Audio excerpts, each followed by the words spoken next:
Hello साथियों, welcome to unique agriculture classes. जैसा कि आप सबको इंतजार था, सीयूटी पीजी के फॉर्म कब निकलेंगे हमारे पास कमेंट आ रहे थे बार बार। तो उस घड़ी का आपको इंतजार खत्म हो चुका है और आपके फॉर्म जो है निकल चुके हैं। और अब इस वीडियो के अंदर जानेंगे आपको किस डेट पे फॉर्म अप्लाई करना है या कौन सी डेट के अंदर अंदर आप फॉर्म अप्लाई कर सकते हो या फिर क्या क्या डॉक्यूमेंट रिक्वायर्ड है और आपको कैसे जाकर फॉर्म फिल करना होगा और क्या क्या बातें आपको ध्यान में रखनी है। तो इन तमाम बातों की जानकारी हम इस वीडियो में लेंगे और आप वीडियो को लास्ट तक देखते रहें ताकि आपको एक भी जानकारी जो है मिस नहीं हो और आपका फॉर्म अच्छे से फिल हो जाए। ठीक है, तो हम फर्स्ट ऑफ ऑल आप सब जो है cutpg.nta.online की साइट पे जाएंगे। ठीक है, आपको ऐसा इंटरफेस दिखेगा। ठीक है, हम पहले बात कर लेते हैं जनरल जो हमारे सीयूटीपीजी से रिलेटेड जो हमें ध्यान में रखनी है ना, कि कब क्या क्या इंपॉर्टेंट डेट्स है और क्या क्या चीजें हमें कब कब फॉर्म जो है अप्लाई करने होंगे, है ना। तो आप सब ये देख रहे हैं,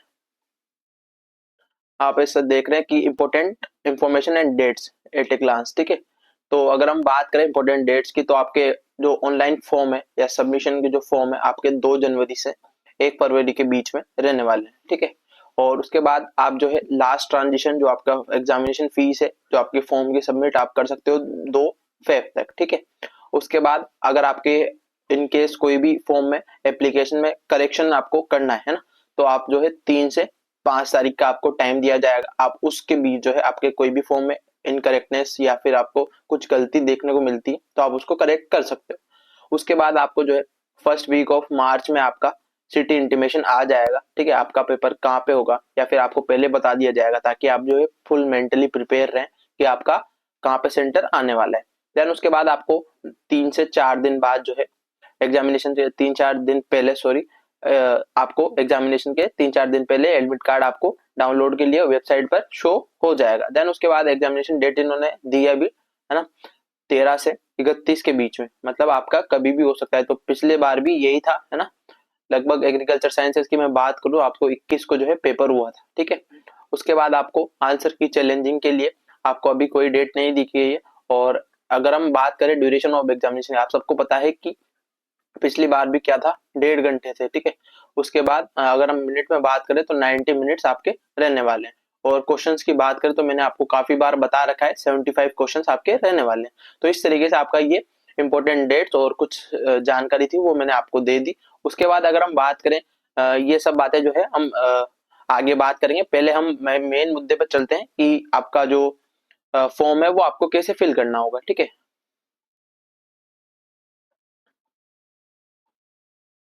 तो आप सबको पता है कि आपको कहाँ पे जाना है, मैंने आपको बता दिया cutpg.nta.online.in पर आपको जाना होगा। ठीक है, उसके बाद आपको ऐसा इंटरफेस देखने को मिलेगा, आप नीचे स्क्रॉल करोगे जब आपको यहाँ पे क्या देखने को मिलेगा, एक सेकंड में हाईलाइट करके बता देता हूँ आपको। जो है ऐसा जो है न्यू कैंडिडेट रजिस्ट्रेशन हियर, इस पे क्लिक करना होगा, है ना। इस पे क्लिक करने के बाद आपको इस पे क्लिक करने के बाद आपको ऐसा जो है, अगर हम इस पे क्लिक करते हैं तो ऐसा इंटरफेस आपको देखने को मिलेगा। तो आप अगर बुलेटिन चाहते हैं तो बुलेटिन तो आप हमारे टेलीग्राम चैनल ज्वाइन कर सकते हैं, यूनिक एग्रीकल्चर क्लासेस के नाम से है, वहां पे आपको बुलेटिन मिल जाएगा, हमने ऑलरेडी अपलोड कर दिया है। ठीक है, उसके बाद अगर हम बात करें फी स्ट्रक्चर की, जो आपके फॉर्म में फी जो है फिल करोगे आप, तो उसको क्या फीस रहने वाली है तो हम पहले जान लेते हैं स्टेप बाय स्टेप कि आपको फॉर्म कैसे फिल करना है। तो आपको फर्स्ट स्टेप होगा रजिस्ट्रेशन हियर। ठीक है, नीचे जाना होगा, एक क्लिक हियर करोगे आप। ठीक है, उसके बाद आप क्या करोगे, जैसे मैं क्लिक करता हूँ, है ना, यहाँ डिक्लेरेशन पे आपको टिक कर देना है।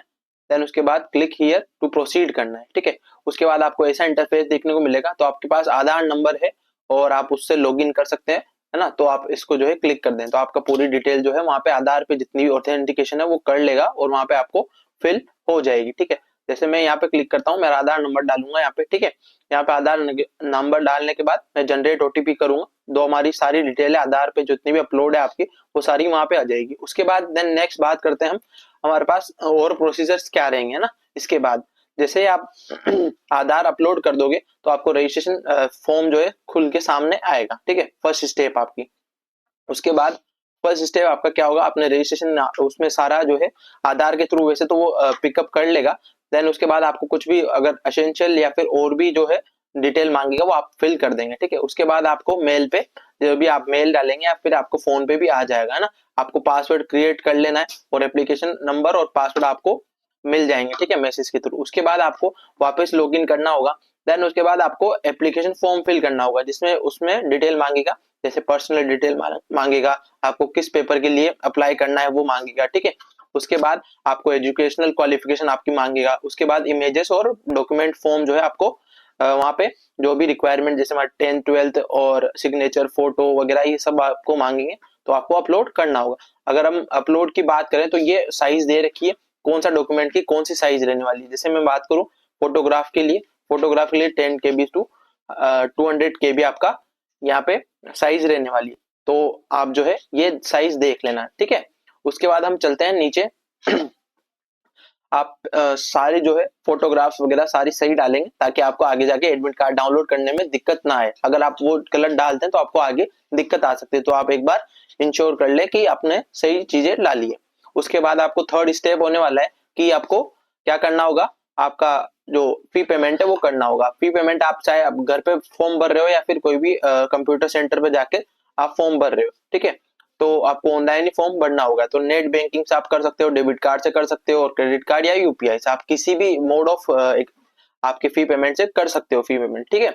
उसके बाद नेक्स्ट स्टेप आपका होगा कि आपको जो पासवर्ड है वो अच्छे से चेक कर लेना है। वापस आपको लॉगिन करके आपका जो पूरा सिक्योरिटी लॉगिन करोगे, उस टाइम पे अगर इन केस आपका पासवर्ड भूल जाते हो, ठीक है, तो आपको वहां पे सिक्योरिटी क्वेश्चंस आपको डालने होंगे कि आपको क्या पुटअप करेगा और आप आंसर क्या दोगे। तो आप इस हिसाब से कुछ भी, जैसे मान लो आपको फेवरेट बुक डाल दो या फिर स्कूल का नेम डाल दो, तो वो चीज आपको वहां पे डालनी होगी।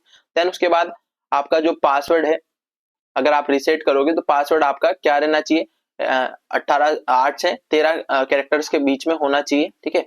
उसके बाद आपको जो एटलीस्ट 1 अपर केस होना चाहिए, और उसके बाद एटलीस्ट 1 लोअर केस होना चाहिए अल्फाबेट का, ठीक है। उसके बाद एटलीस्ट 1 न्यूमेरिकल वैल्यू होनी चाहिए, या फिर आप स्पेशल कैरेक्टर का यूज कर सकते हो, ठीक है। तो ये सब आपके पासवर्ड में होना चाहिए, ये पासवर्ड की पॉलिसी है।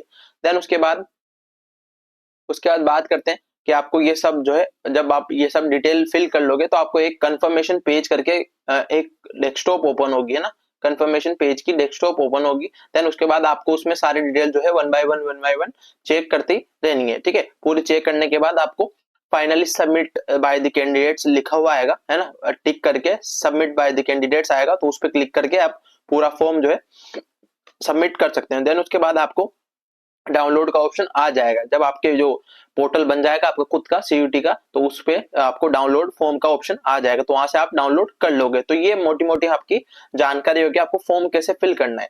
अब फॉर्म फिल करने के बाद अगर आपको कोई दिक्कत आती है फॉर्म में, तो आप हमारे कमेंट बॉक्स में कमेंट कर सकते हो, हम आपकी पूरी मदद करेंगे। देन उसके बाद आपकी क्या फॉर्म की फीस रहने वाली है वो भी हमारे लिए इंपॉर्टेंट है, तो उसकी भी बात कर लेते हैं। और क्या क्या, क्योंकि बच्चों को जो है पता नहीं रहता कि हम फी पे करके कितने फॉर्म भर सकते हैं या फिर क्या हमारा फीस स्ट्रक्चर रहने वाला है ना, तो उसकी बात कर लेते। तो आपका ये फीस स्ट्रक्चर है, ठीक है, फीस स्ट्रक्चर है।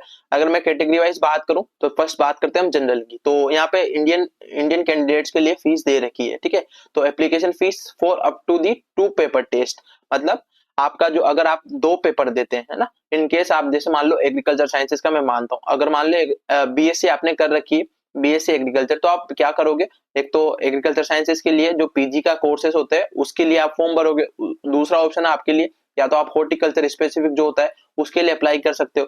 तो मान लो आपने 2 फॉर्म भरने, तो 2 फॉर्म भरने की फीस आपको क्या ली जाएगी, आपको 1400 रुपए ली जाएगी जनरल कैटेगरी वालों के लिए। वैसे ही मैं बात करूं, अगर आप उसके अलावा भी एडिशनल एक और पेपर देना चाहते हैं तो आपको फिर 700 रुपए एक्स्ट्रा पे करने होंगे, ठीक है।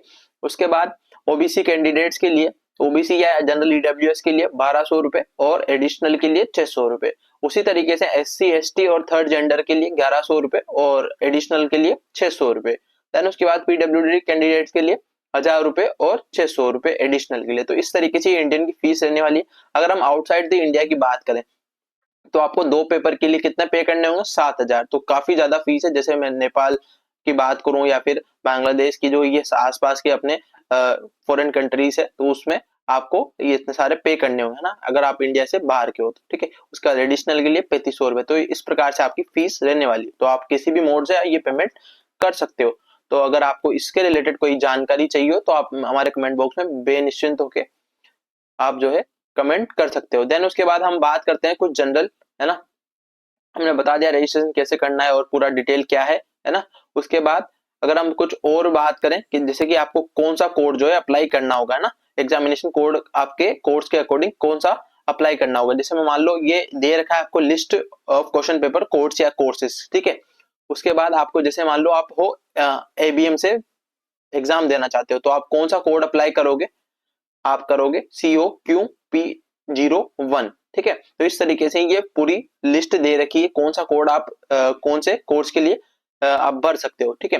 वैसे लैंग्वेजेस की बात करूं, इंग्लिश के लिए अगर इंग्लिश का पेपर देना है तो आपको LAQP01 से आपको फॉर्म फिल करना होगा। देन उसके बाद मैं एग्रीकल्चर साइंसेस की बात करूं तो आपको SCQP01 से जो है आपको फॉर्म अप्लाई करने होंगे। तो इस प्रकार से हमारा सारा फॉर्म का पैटर्न रहने वाला है। फिर भी आपको अगर कोई दिक्कत हो तो आप जो है कमेंट कर सकते हो, ठीक है। और अगर आप कर रहे हैं CUT PG एग्रीकल्चर साइंस के लिए प्रिपरेशन, तो हमने आपके लिए free of cost classes YouTube पे अपलोड कर रखी है। हम डेली जो है आपको क्वेश्चन पेपर भी हमारे टेलीग्राम चैनल पे प्रोवाइड करा देते हैं, ठीक है। और आपको ओल्ड पेपर्स का अगर जानना है कि किस तरीके से पैटर्न आता है, तो आप हमारे यूट्यूब पे वीडियो डली हुई है पुराने पेपर सोल्विंग की, तो आप वो देख सकते हो, ठीक है। और इसी तरह आप हमारे साथ जुड़े रहें और इसी तरह हम आपको टाइम जो है टाइम टू टाइम अपडेट देते रहेंगे, ठीक है। तो मिलते हैं नेक्स्ट वीडियो में। स्वस्थ रहें, मस्त रहें। Thank you.